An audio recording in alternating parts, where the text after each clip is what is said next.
Hello, ഇന്നത്തെ നമ്മുടെ video എല്ലാവർക്കും യൂസ്ഫുൾ ആയിട്ടുള്ളൊരു വീഡിയോ ആണ്. കാരണം എന്താണെന്ന് വെച്ചാൽ ഇന്ന് പലരും ഉപയോഗിക്കുന്ന ഒരു ടീ ആണ് ഗ്രീൻ ടീ എന്ന് പറയുന്നത്. ശരീരം മെലിയാൻ വേണ്ടിയിട്ടാണ് പലരും ഇത് ഉപയോഗിക്കുന്നത്. പക്ഷേ ഇത് എങ്ങനെ ഉപയോഗിച്ചാലാണ് ശരിക്കും നമ്മുടെ ശരീരത്തിന് ഇത് ഗുണം ചെയ്യുന്നത് എന്നും എങ്ങനെയൊക്കെയാണ് ഇത് ദോഷം ചെയ്യുന്നത് എന്ന് നിങ്ങൾ തീർച്ചയായും അറിഞ്ഞിരിക്കണം. അതിനുശേഷം മാത്രമേ നിങ്ങൾ ഈ ടീ കുടിക്കാൻ പാടുള്ളൂ. ഇത് കുടിക്കുന്നതിനും ഒക്കെ ഒരു കണക്കുണ്ട്. അപ്പോൾ ഇതെങ്ങനെയാണെന്നുള്ളത് നമുക്ക് വീഡിയോയിലൂടെ അറിയാം. അപ്പോൾ ഗ്രീൻ ടീയുടെ ആരോഗ്യ ഗുണങ്ങൾ എല്ലാവർക്കും അറിയാം, ഒരുപാടുണ്ട്. ക്യാൻസർ, ഹൃദ്രോഗം, പ്രമേഹം തുടങ്ങിയ രോഗങ്ങളെ ചെറുക്കുന്നതോടൊപ്പം തന്നെ പൊണ്ണത്തടി കുറയ്ക്കാനും ഗ്രീൻ ടീ സഹായിക്കും. ഗ്രീൻ ടീ എപ്പോൾ എങ്ങനെ കുടിക്കണമെന്ന് നമ്മളിൽ പലർക്കും അറിയില്ല. മലയാളികളുടെ ഇഷ്ടപാനീയമാണ് ചായ. തണുപ്പ് കാലത്ത് തൊണ്ടയിലുണ്ടാകുന്ന അസ്വസ്ഥത തടയാൻ മുതൽ ഉറക്കമൊഴിച്ച് ജോലി ചെയ്യേണ്ടി വരുന്ന അവസരങ്ങളിൽ പോലും നാം നല്ലൊരു കടുപ്പത്തിലൊരു ചായയിലാണ് ശരിക്കും പറഞ്ഞാൽ അഭയം തേടുന്നത്. പാൽ ചായയും കട്ടൻ ചായയും ലെമൺ ചായയും ഇഞ്ചി ചായയും ഒക്കെ നമുക്ക് പ്രിയപ്പെട്ടതാണ്. എന്നാൽ ഇത്തരം പല ചായകളെയും പിന്തള്ളി ഇപ്പോൾ മുൻപന്തിയിൽ എത്തി നിൽക്കുന്ന ഒരു ചായയാണ് നമ്മുടെ ഗ്രീൻ ടീ. കാരണം മറ്റൊന്നുമല്ല, ഗ്രീൻ ടീയുടെ ഔഷധ മൂല്യം തന്നെയാണ്. ആരോഗ്യരംഗത്ത് ഇന്ന് ഏറെ ചർച്ച ചെയ്യപ്പെടുന്ന ഒന്നാണ് ഗ്രീൻ ടീയുടെ ആരോഗ്യ ഗുണങ്ങൾ. ഈ ചായയുടെ ആരോഗ്യ ഗുണങ്ങളെക്കുറിച്ച് വിവിധ പഠനങ്ങൾ ഇപ്പോഴും നടക്കുന്നുണ്ട്. ഈ പഠനങ്ങൾ എല്ലാം തെളിയിക്കുന്നത് പോഷകമൂല്യം ഏറെയുള്ള ഗ്രീൻ ടീ ആരോഗ്യസമ്പുഷ്ടമായ പാനീയമാണ് എന്ന നിഗമനത്തിലാണ്. പ്രമേഹം നിയന്ത്രിക്കാനും കൊളസ്ട്രോൾ കുറയ്ക്കാനും അമിതവണ്ണം കുറയ്ക്കാനും ഗ്രീൻ ടീ വഹിക്കുന്ന പങ്ക് ചെറുതല്ല. മാത്രമല്ല, ക്യാൻസർ, അൽഷിമേഴ്സ്, സ്ട്രോക്ക് തുടങ്ങിയ രോഗങ്ങളെ ചെറുക്കാനും ഗ്രീൻ ടീക്ക് കഴിയുമെന്ന് പ്രമുഖ ആരോഗ്യ വിദഗ്ധർ സാക്ഷ്യപ്പെടുത്തുന്നുണ്ട്. ഗ്രീൻ ടീയുടെ ആരോഗ്യ ഗുണങ്ങളെക്കുറിച്ച് ഗവേഷണം നടത്തുന്ന വിദഗ്ധർ ഇപ്പോഴും ഇതിൻ്റെ പുതിയ ഗുണങ്ങൾ കണ്ടെത്തിക്കൊണ്ടേയിരിക്കുന്നുണ്ട്. ഈ സവിശേഷതകൾ ഒന്നൊന്നായി പരിശോധിച്ചാൽ അതിൽ ഹൃദയരോഗം സംരക്ഷിക്കുന്നത് മുതൽ ക്യാൻസറിനെ തുരത്താനുള്ള സാധ്യത കണ്ടുപിടിക്കപ്പെട്ടിട്ടുണ്ട്. കൂടാതെ തടി കുറയ്ക്കാൻ സഹായിക്കുന്നതോടൊപ്പം ശരീരത്തിലെ ചീത്ത കൊളസ്ട്രോളിൻ്റെ അളവ് കുറയ്ക്കാനും പ്രമേഹം, പക്ഷാഘാതം, മറവിരോഗം തുടങ്ങിയവയെ ചെറുക്കാനും ഗ്രീൻ ടീക്ക് കഴിയുമെന്ന് ഗവേഷകരും മറ്റ് ആരോഗ്യരംഗത്തെ പ്രമുഖരും ഒന്നടങ്കം സാക്ഷ്യപ്പെടുത്തിയിട്ടുണ്ട്. ഇതിനെല്ലാം സഹായിക്കുന്നത് ഗ്രീൻ ടീയിൽ അടങ്ങിയിരിക്കുന്ന ആൻറ്റി ഓക്സിഡൻറ്റുകളാണ്. അപ്പോൾ ഗ്രീൻ ടീയും ക്യാൻസർ, പ്രമേഹം തുടങ്ങിയ പല രോഗങ്ങളെ ചെറുക്കാനും നമ്മുടെ ശാരീരിക ക്ഷമത മെച്ചപ്പെടുത്താനും സഹായിക്കുന്നത് ഗ്രീൻ ടീയിൽ അടങ്ങിയിരിക്കുന്ന ഈ ആൻറ്റി ഓക്സിഡൻറ്റുകൾ തന്നെയാണ്. കൂടാതെ ചർമ്മത്തിൻ്റെയും മുടിയുടെയും ആരോഗ്യം കാത്തു സൂക്ഷിക്കുന്നത് ഗ്രീൻ ടീ ഉത്തമ പരിഹാരമാണ് കേട്ടോ. ദിവസം 2 കപ്പ് ഗ്രീൻ ടീ കുടിക്കുന്നത് ക്യാൻസറിനെ തടയാൻ സഹായിക്കും. പിന്നെ ഗ്രീൻ ടീയിൽ അടങ്ങിയിരിക്കുന്ന കാറ്റജിൻ എന്ന ആൻറ്റി ഓക്സിഡൻറ്റുകൾക്ക് ശരീരത്തിലെ DNA നാശത്തിന് കാരണമാകുന്ന ധാതുക്കൾ ഇല്ലാതാക്കാൻ കഴിയും. അതായത് കാറ്റജിൻ എന്ന ആൻറ്റി ഓക്സിഡൻറ്റിൻ്റെ ഹൃദയധമനികൾ ചുരുങ്ങുന്ന അവസ്ഥയെ ചെറുക്കാനും അതുപോലെ തന്നെ ക്യാൻസർ, രക്തം കട്ടപിടിക്കാൻ എന്നിവയെ തടയാനും കഴിയുമെന്ന് ചുരുക്കം. മറ്റ് ചായപ്പൊടികൾ സംസ്കരിക്കപ്പെടുന്ന പ്രക്രിയയിലൂടെയല്ല ശരിക്കും ഈ ഗ്രീൻ ടീ ഉണ്ടാക്കുന്നത്. ഇതിൽ നിന്ന് വ്യത്യസ്തമായിട്ടാണ് ഗ്രീൻ ടീക്ക് ആവശ്യമായ ഇലകൾ ഉണക്കിയ ശേഷം ആവി കയറ്റി വിട്ടാണ് ഗ്രീൻ ടീ ഉണ്ടാക്കിയെടുക്കുന്നത്. മറ്റ് സംസ്കരണ രീതികളിലൂടെയൊന്നും ഇത് കടന്നു പോകുന്നില്ലാത്തത് കൊണ്ട് തന്നെ കാറ്റജിൻ, എപ്പിഗാലോ കാറ്റജിൻ, ഗാലറ്റ് എന്നീ ആൻറ്റി ഓക്സിഡൻറ്റുകളുടെ അളവ് ഒട്ടും നഷ്ടമാകുന്നില്ല. പിന്നെ പ്രോസ്റ്റേറ്റ് ക്യാൻസർ മുഴകളെ ചുരുക്കാൻ സഹായിക്കുന്ന പ്രധാന ഘടകമാണിത്. ആരംഭഘട്ടത്തിലെ രക്താർബുദം തടയാൻ ഏറ്റവും ഫലപ്രദ മാർഗത്തിലൊന്നാണ് ഗ്രീൻ ടീയിൽ അടങ്ങിയിരിക്കുന്ന എപ്പിഗാലോ കാറ്റജിൻ, ഗാലറ്റ്. ഗ്രീൻ ടീ സ്ഥിരമായി കുടിക്കുന്നതോടെ ഏറ്റവും ഗുണം ലഭിക്കുന്നത് ഹൃദയത്തിനാണ്. എപ്പിഗാലോ കാറ്റജിൻ, ഗാലറ്റിന് ഹൃദയാഘാതം, മറ്റ് ഹൃദ്രോഗങ്ങൾ എന്നിവയ്ക്ക് കാരണമാകുന്ന അമിത കൊഴുപ്പ്, രക്തം കട്ടപിടിക്കൽ എന്നിവ തടയാനുള്ള ശക്തിയുണ്ടെന്നാണ് ഗവേഷകർ അടിവരയിട്ട് തന്നെ പറയുന്നത്. പിന്നെ ഗ്രീൻ ടീയിൽ അടങ്ങിയിരിക്കുന്ന പോളിഫിനോളുകളും ക്യാൻസറിനെ തടയാൻ കഴിവുള്ളവയാണ്.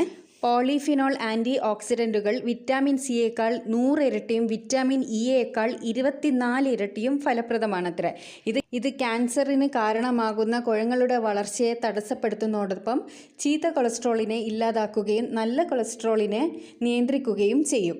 മാത്രമല്ല, സ്ത്രീകളിലെ സ്തനാർബുദവും ഓവറിൻ ക്യാൻസറും തടയാൻ ഈ പോളിഫിനോളുകൾക്ക് കഴിയുമെന്നാണ് പറയുന്നത്.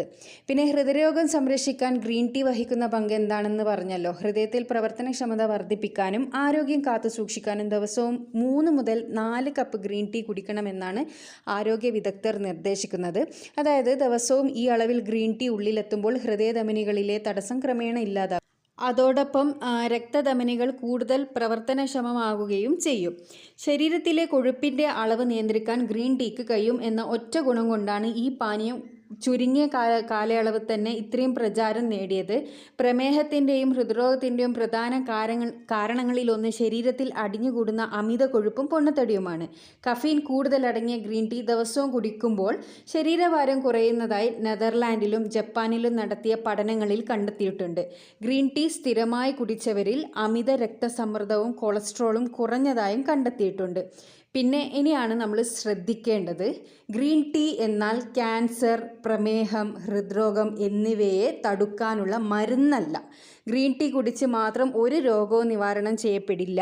മറിച്ച് ഇത് മറ്റ് ഭക്ഷണങ്ങളോടൊപ്പം കൂടി ഇത് പ്രവർത്തിക്കും.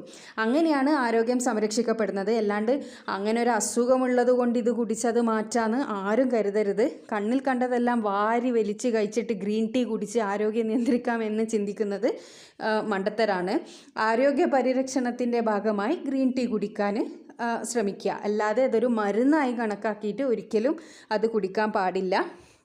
പിന്നെ വ്യായാമശീലങ്ങളിൽ കൂടുതൽ ശ്രദ്ധ നൽകേണ്ടതുണ്ട്. പച്ചക്കറികളും പഴങ്ങളും മറ്റ് ധാന്യങ്ങളും ഒക്കെ കഴിക്കുന്നതോടൊപ്പം ഗ്രീൻ ടീയും ശീലമാക്കുമ്പോൾ അതിന് ആരോഗ്യ ഗുണങ്ങളുണ്ട്.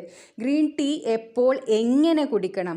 വേണ്ട സമയത്താണ് ഗ്രീൻ ടീ കുടിക്കുന്നതെങ്കിൽ അത് ഗുണത്തേക്കാളേറെ ദോഷമേ ചെയ്യൂ.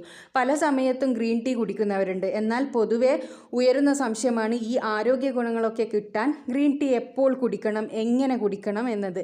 ഗ്രീൻ ടീയുടെ ഗുണങ്ങളെല്ലാം അപ്പാടെ ലഭിക്കണമെങ്കിൽ അത് ശരിയായ അളവിൽ കൃത്യമായ സമയത്ത് വേണം കുടിക്കാൻ. എന്നാൽ അതിരാവിലെ വെറും വയറ്റിൽ ഗ്രീൻ ടീ ഒരിക്കലും കുടിക്കരുത് എന്നാണ് ഏറ്റവും പുതിയ പഠനങ്ങൾ സൂചിപ്പിക്കുന്നത്. വെറും വയറ്റിൽ കുടിക്കുമ്പോൾ ഗ്രീൻ ടീയിൽ അടങ്ങിയിരിക്കുന്ന കഫീൻ ഡീഹൈഡ്രേഷൻ ഉണ്ടാക്കും. മാത്രമല്ല, വെറും വയറ്റിൽ ഗ്രീൻ ടീ കുടിക്കുമ്പോൾ വയറ്റിലെ ഗാസ്ട്രിക് ആസിഡ് ഉൽപ്പാദിക്കപ്പെടുകയും ഇത് അൾസർ ഉൾപ്പെടെയുള്ള പല പ്രശ്നങ്ങൾക്ക് കാരണമാകുകയും ചെയ്യും. പിന്നെ ഭക്ഷണത്തിൻ്റെ കൂടെയും ഗ്രീൻ ടീ ഒരിക്കലും കുടിക്കരുത്. ഭക്ഷണത്തിൻ്റെ കൂടെ ഗ്രീൻ ടീ കുടിക്കുമ്പോൾ വിറ്റാമിൻ B1 ആഗിരണം ചെയ്യാനുള്ള ശരീരത്തിൻ്റെ കഴിവ് ഇല്ലാതാകും. തന്മൂലം ബെറി എന്ന രോഗാവസ്ഥ ഉണ്ടാകാനും സാധ്യതയുണ്ട്. ഗ്രീൻ ടീ ഇലയോ പൊടിയോ രാത്രി മുഴുവൻ ഒരു ഗ്ലാസ്സിലിട്ട് വയ്ക്കുക. പിറ്റേ ദിവസം ഈ വെള്ളം ഇടയ്ക്കിടയ്ക്ക് കുടിക്കാം. ഇനി ഗ്രീൻ ടീ ബാഗാണ് ഉപയോഗിക്കുന്നതെങ്കിൽ അധിക നേരം വെള്ളത്തിലിട്ട് വെക്കാതിരിക്കാൻ നിങ്ങൾ ശ്രദ്ധിക്കണം. ഭക്ഷണശേഷം ഭക്ഷണം കഴിച്ച അരമണിക്കൂറിന് ശേഷം മാത്രമാണ് ഗ്രീൻ ടീ കുടിക്കാവുന്നത്. അതാണ് നല്ലത്. ഇങ്ങനെ രാവിലെയോ വൈകുന്നേരമോ ഇടനേരങ്ങളിലോ ഗ്രീൻ ടീ കുടിക്കാവുന്നതാണ്. ഗ്രീൻ ടീ അമിതമായ ചൂടോടെയും തണുപ്പോടെയും കുടിക്കുന്നത് ഒഴിവാക്കണം. മിതമായ ചൂടാണ് ഗ്രീൻ ടീ കുടിക്കാൻ എപ്പോഴും നല്ലത്. വെള്ളം തിളക്കുമ്പോൾ ഗ്രീൻ ടീ ഇലകൾ ഇട്ട് കൊടുക്കുക. തിളപ്പിച്ച് വെച്ച വെള്ളത്തിലേക്ക് ചേർക്കുന്നതാണ് ഉചിതം. ഗ്രീൻ ടീ ഇട്ട ശേഷം വെള്ളം തിളപ്പിക്കുമ്പോൾ അതിൻ്റെ ഗുണവും സ്വാദും നഷ്ടമാകും. അപ്പോൾ ഗ്രീൻ ടീയുടെ ഗുണങ്ങളും അതെങ്ങനെ കുടിക്കണം, എപ്പോൾ കുടിക്കണം, എങ്ങനെ കുടിച്ചാലാണ് ആരോഗ്യത്തിന് ഗുണം ചെയ്യുന്നതെന്ന് ദോഷം ചെയ്യുന്നത് എല്ലാം ഇപ്പോൾ ഈ വീഡിയോയിൽ കൃത്യമായി പറഞ്ഞിട്ടുണ്ട്. അപ്പോൾ നിങ്ങൾ ഗ്രീൻ ടീ കുടിക്കുന്നവരാണെങ്കിൽ ഇക്കാര്യങ്ങളൊക്കെ ശ്രദ്ധിച്ച് വേണം ഇത് ചെയ്യാൻ. അപ്പോൾ ഇതേപോലെ നല്ല യൂസ്ഫുൾ ആയിട്ടുള്ള വീഡിയോസും അതേപോലെ ഈസി ആയിട്ടുള്ള റെസിപ്പീസും ഒക്കെ കാണാൻ വേണ്ടിയിട്ട് നിങ്ങൾ എൻ്റെ ചാനലൊന്ന് സബ്സ്ക്രൈബ് ചെയ്യുക. അടുത്തുള്ള ബെൽ ബട്ടൺ കൂടിയും ക്ലിക്ക് ചെയ്യുക. അപ്പോൾ അടുത്ത നല്ലൊരു വീഡിയോ ആയിട്ട് വീണ്ടും കാണാം. Thanks for watching.